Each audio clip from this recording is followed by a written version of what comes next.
Michigan. This is Grand Tap Media Business TV. My name is Pamela Keim, your host. The spirit of the show is to introduce West Michigan to their business neighbors. And boy, do I have a special neighbor for you to meet today. He is an unusual gentleman because when I first met him, he is a real estate entrepreneur. And then once he got into that, then he realized he could start another business. And once he got into that business, and then he started another business. So when we had coffee one day, I'm just like, you are very interesting, and I'm going to introduce you to West Michigan. But you probably see outside right now, the weather is changing, and you might notice that it's cleanup time. And this is where this gentleman is going to be coming in.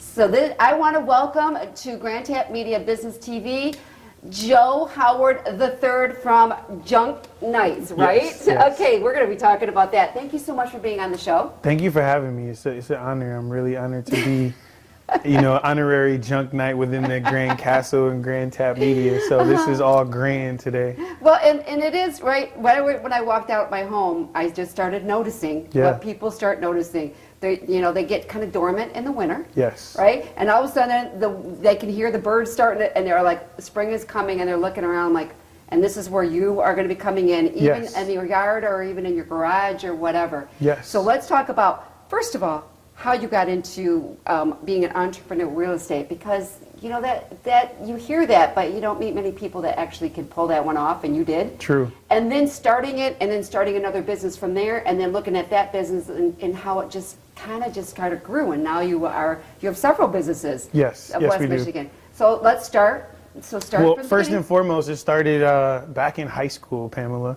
I was selling candy out of my locker, and my principal called me in, and she said, "You got to stop selling candy because the cafeteria and the a la carte said that sales are declining." I'm like, I'm just paying for my gas at the time.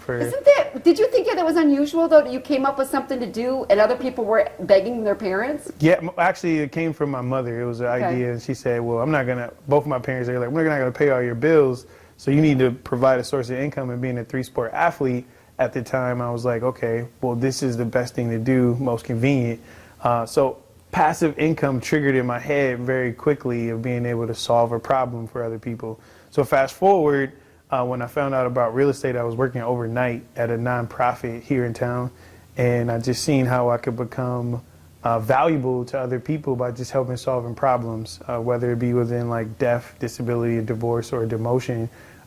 People had houses that they couldn't renovate and just get it realtor ready or get it market ready, right? Right. Like how most people think. Exactly. That's what I mean. Exactly.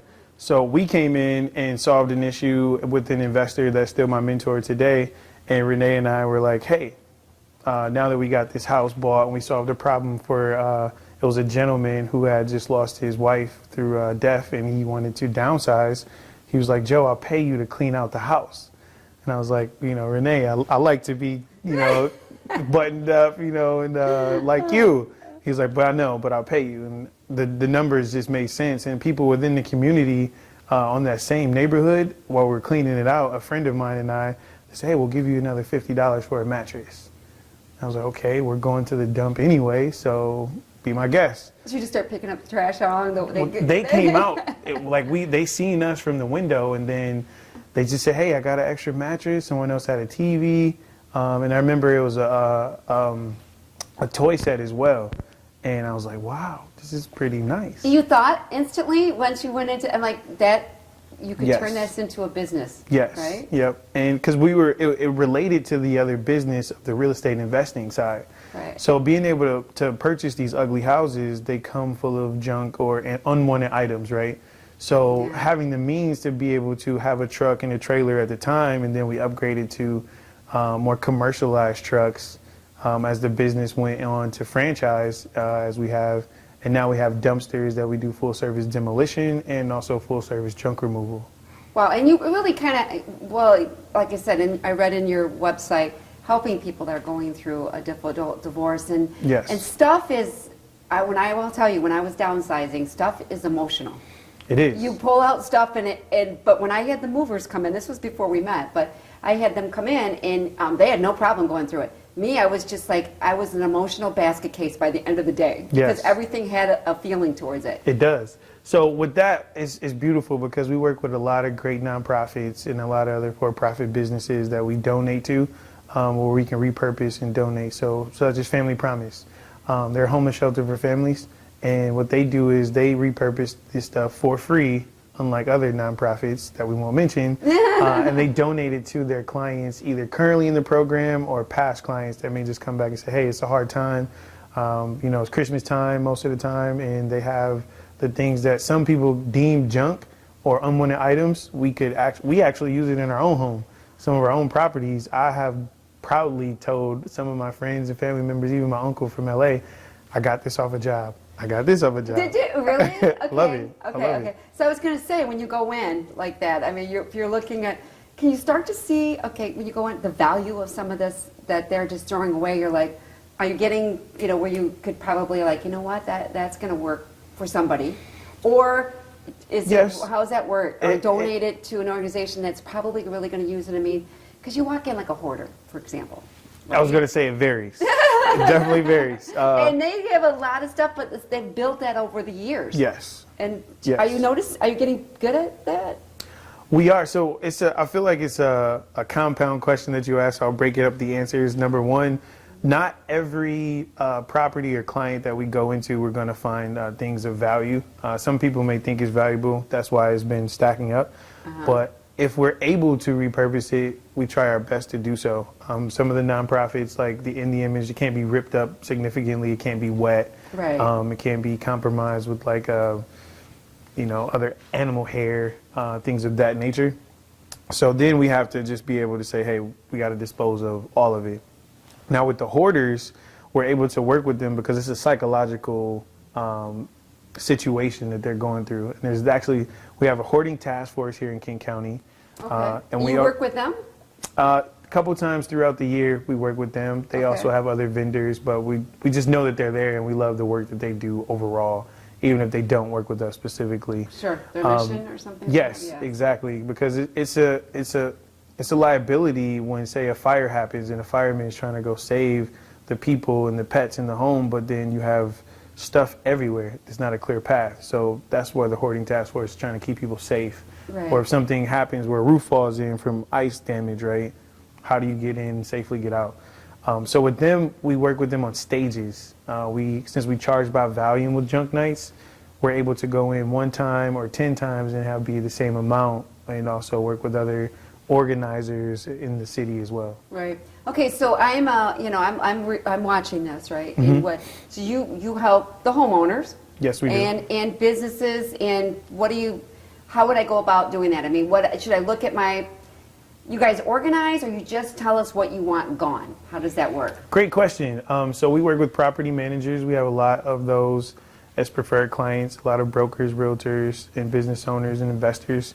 And what they do with us, they give us a call and they'll come in and say, hey, Joe or Junk Nights team, we want this either demoed from like lath and plaster to the drywall torn down and the flooring ripped up, or we just want junk out of our attic, our backyard, our basement, and we just go haul it out at a very fair competitive price, and then we're able to do the repurposing after that.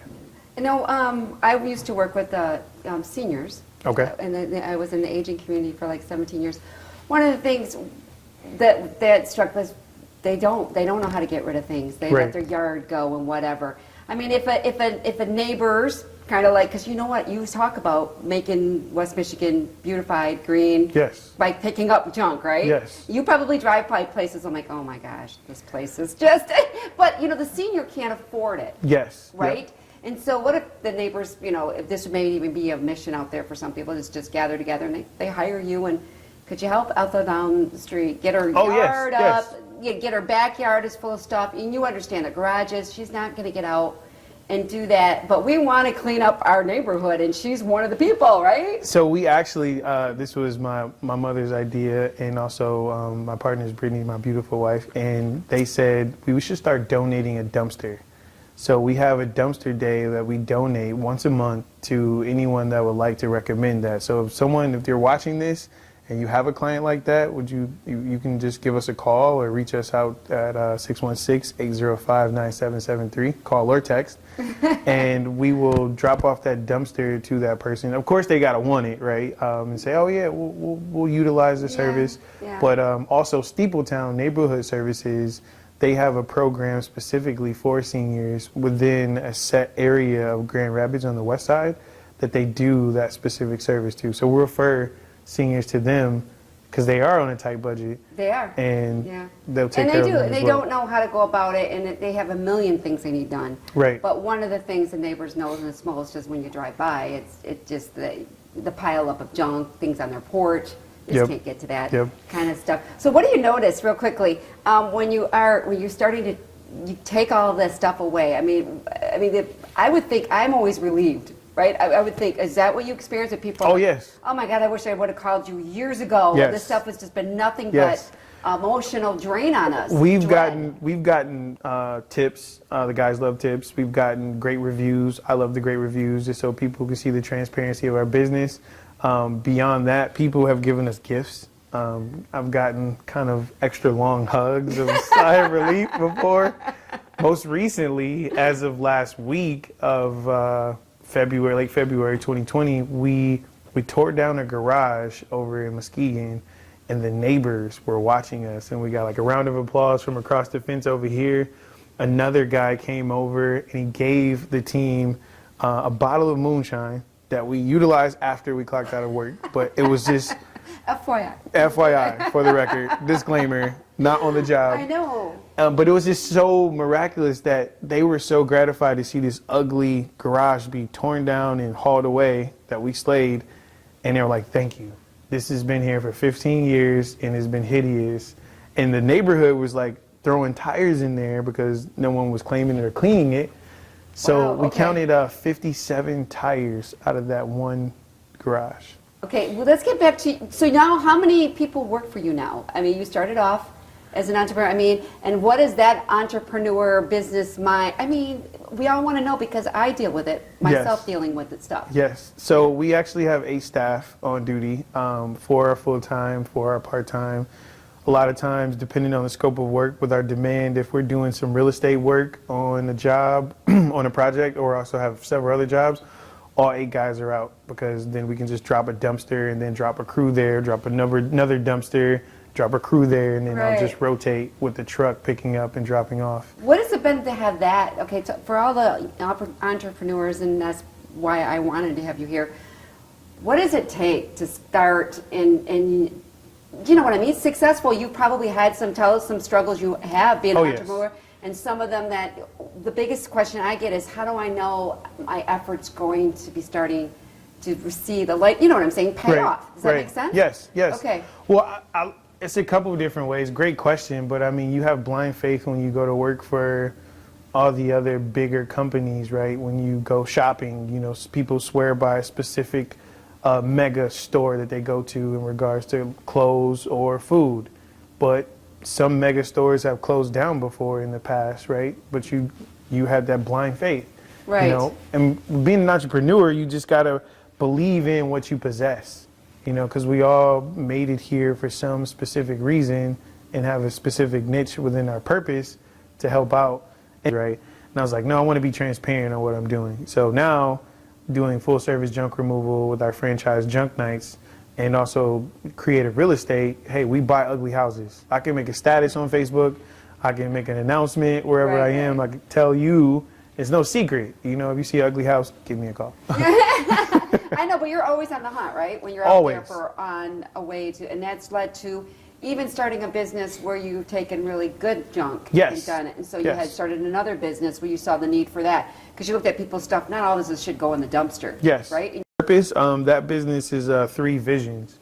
So that name came from just being able to give a third life or a third, like you look at something differently. We may have an outlook on something, but that third outlook, someone may say, you know, I love this piece of ugly chair. It's beautiful. This is exactly what I need. So 3 visions, we're able to, we put stuff on the marketplace. We have a couple of different garages that we utilize, repurposed appliances. If we can't, then we'll scrap them out. And that way people just love who are less fortunate where we once were ourselves, hey, Right. this is a great deal. Thank you. Feel free to give us a call if you need any of our other services. If not, have a great life. So tell me, what things surprised you the most being an entrepreneur that you didn't think? Is it managing people?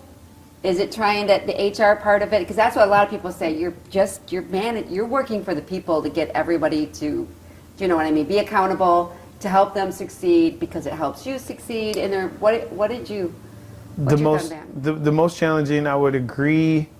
I would agree to an extent. So yes, it has been the people, but once you get the right people involved and they see the vision that you have, because your vision needs to be clear, it's a lot easier. So my number one challenge is making sure my vision was clear. So I had to go back from, we went to Miami in November, Brittany and I, and it was this meetup, this connection with a lot of different investors from around the United States within our group called Axiom. And being within that group, Axiom stands Latin for clarity. Okay. How can I tell someone exactly how we're going to grow if it's not clarified within myself? Now, I could tell you, but then I'll have to tell the next person and the next 10 people. But if it's documented properly, then you see the whole step. And that's the difference, right? So you wrote it all down? Wrote it all down. So I have playbooks. You give that to your employees? This Yep. is what your vision is? I have playbooks now. Okay, and what do they think about? They love it. They love it. They see it step by step. They see it's not just limited to the junk removal or the demolition of junk nights growing. It's also open everyone wants to own a home. Everyone wants to be a provider and say, hey, this is my home at the end of the day. Guess what, guys? You have the opportunity to learn about equity. You have the opportunity to learn about seller financing or land contracts or lease options of what we've done in the past. How we solved a problem. We bought a house for $62,000, even though it was worth a quarter. And someone took us out to dinner because we solved a problem for them that they didn't know existed. Right. That is kind of cool. And then, okay, and one other question now, because I always like meeting entrepreneurs, and I told you that I just like learning about how they run. The biggest thing that people struggle with, I think, as you hire people, is when you know it's over. You made a bad mistake and letting your ego go because you're the one that did the interview process. Yes. And you sat through and you're like, oh yeah, this is it. And then they show up and they're not the people that they presented at the interview. Right. How good are you at, it's over in the beginning? Or do you try to make it work? Because a lot of people don't want to cut that right away. And then a year later they go, I should have cut I knew the first 2 weeks. Yeah, we've actually just recently experienced that, and that's a part of the business, honestly. We had a guy that we had far too long because he had the potential, but then a lot of different occurrences and situations arose that we're like, it is actually over. But learning and going through that, you learn to say, hey, you got to count how many times if someone's going to burn you or are you going to allow to be burned, and looking at the bigger companies, they have a set system. So now we've implemented that, say, hey, 2 to 3 strikes, depending on the severity of what it is, you already know because it's documented. It's in our playbook. You see the vision and the expectations. Okay. This is what we have to follow. Right. And do you have, they always say who you surround yourself. Do you have people in West Michigan that you, mentor you on this? Of course. On that one? Of course, yes. And how important is that? Do you meet them once a month or, a couple of times? You know what I'm saying? And you lay out what you're doing? So Renee and I, we'll meet. We're unusual because we're on different schedules, right? So he does his own work with their properties and with his partnership. So I'll see him at the dump and we'll have a quick talk, right? Okay. Or I just recently seen him at the light and we're honking both of our big trucks across each other. Significantly being, besides my parents, is my uncle out in LA. So we have very, very similar characteristics, even though he's probably about 20, 30 years older than me. I feel like we're twins sometimes. So do you feel like you're sharper? I mean, now that you've done entrepreneur, it's like when you go to them and give your ideas, it's almost like, you're moving towards that mindset. That's what you should be thinking about. Yes. Or do they say, it's always good to have them, but do you feel like you're going I get the pull in between one or the other, and they'll be real with me and say, hey, Joe, it's a great idea, or Joe, what are you thinking? Don't do it. Don't even repeat it. And I'm like, okay, this is why we, respect each other because we're real with each other. So, oh my Okay. I actually have to go meet with Renee. Get that after right this. out of your head. You know? Yeah, I yeah. mean, yeah. Let's talk about the big thing that he's not here today, but he will be in the Yes, future. for sure. Tell him how you got connected to Jeremy Cole, who has his own show. Yes. And it's called Gritty to Pretty. Yes, Is that right? yes. Right. So let's talk about, and it's that on HGTV, yes. Yes. Yep. And you got involved in that, and that's been an exciting endeavor for you. Right? Yes, it has been. Yes. So Jeremy and I have known each other for several years. Him, myself, and Ramon, who's a good friend and partner of He's Jeremy's got a as well. successful show, right? Yes. On that one. Okay. Yep. And he's Yep. on season, what, 3? They're on season 3, yes. It Okay. hasn't aired yet from what I know, but it should be coming out very shortly. So meeting them, being a part of the RPOA, and just connecting, I mean, we have very similar stories. He started off down in Kalamazoo, so we're both from West Michigan. And when he called me, we were doing some work before everything had like blew up for Jeremy and Ramon. And I was like, yeah, man, we'll definitely do it. Stay humble, and we just had some laughs. And Okay. when he gave me the call to be able to come on and do some work for the show, I was like, you talking to me? Excited, right? You talking to me? I'm feeling so excited, right? Yeah, yeah. Okay. So it was a great opportunity. We had some things like, since it's such a big like show, there were some things with the former franchise that we were a part of that we had to like change and not show too much of because of branding purposes. Right. So what we ended up doing was we ended up doing like several houses for Jeremy, like back to back to back to back, and these are all huge demolitions. In the So beginning, he shows you in there just grabbing all the crap and getting it out. Oh that's yeah. Kind of it. And in the beginning, before getting this contract with Jeremy, we were just doing like baby demos, right? We would do like some cabinets, or we would do a room and some flooring. And Jeremy's like, no, we need the whole house. And I'm like, the whole house? He's like, yeah, bro, the whole house this week. It's going to be on TV too. It's gone. Take it off. You know, so So- you stripped it down completely. Yes, to the studs. And that actually, kudos to Jeremy and Ramon, because them giving us the opportunity, my team and I, was great, because then several referrals came in afterwards, and like, hey, word of mouth is the best, right? Before Google, Exactly. any social media, it was, hey, we need to go to XYZ restaurant because they have the best shrimp. It's still pretty word of mouth is. For sure, right? for sure. Yeah. So I'm very thankful for the friendship that we built over the several years now. And Ramon just had me come and speak earlier a couple of days ago at another investors group down in Kalamazoo. So that was an honor to be able to speak about 2025 investors that just wanted to hear about junk removal. And I'm like, wow, I have a legal studies degree somewhere in my office, and now I'm speaking on junk removal and being interviewed about it. So Well, exactly. Well, when I met you too, like I said, we all have junk. yes, We all do. ignore junk because We we're do. busy, right?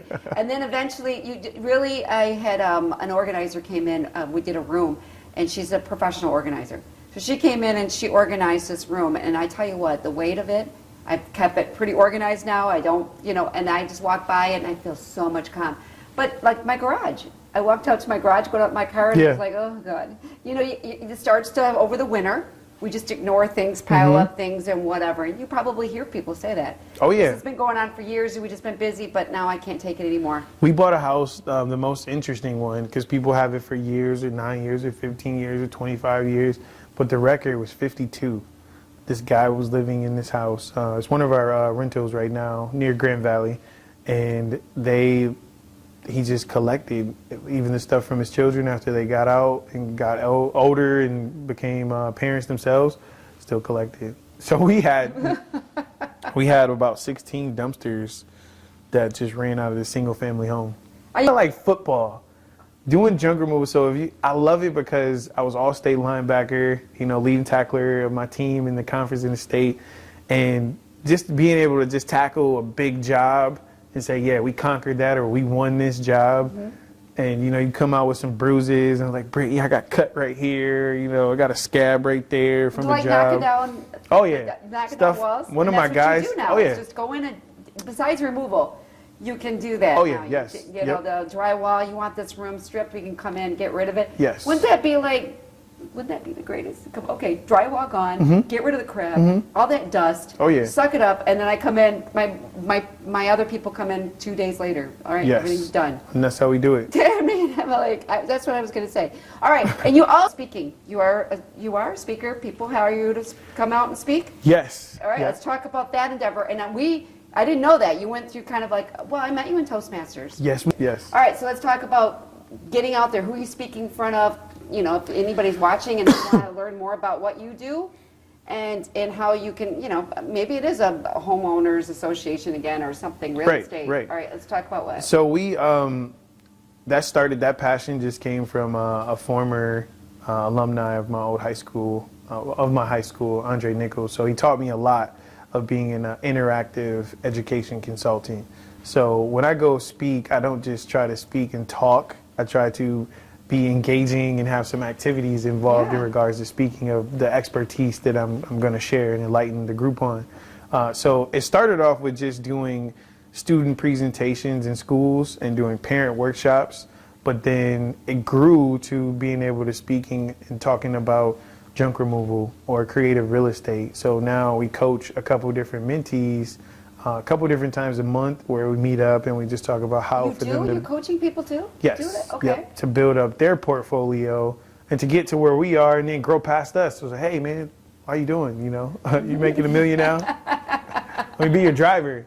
So that's my ultimate passion is speaking. And then now Brittany, the home that we recently purchased and now live in, we remodeled our basement into an Airbnb. So we have a 2-bedroom, 1 bath. Yeah, I read that. Yep, Okay. yep. And that's near Grand Valley, Allendale campus. So it's a Grand Valley Laker Suite, Grand Valley Laker Suite is what it's called. And so now we're actually getting into speaking engagements on people launching their first short-term rental and telling them like the pros, the cons, what not to do. And we have mentors, John and Wendy Williams out of North Carolina, teaching us that as well. Right. So and doing demolitions. Now, for West Michigan out there and looking at this, you know, it's spring. You know, they're looking around. What would you like to tell them about what you can offer them and whatever? I know you've been talking about it, but if they were looking at you like, oh, you know what, I might give him a call because... Yeah, give us a call because we're professionally prompt and polite and we give out the best services out there. Feel free to Google our reviews. That's Junk Nights with 2 Ks because we'll slay your junk. Our number is 616-805-9773.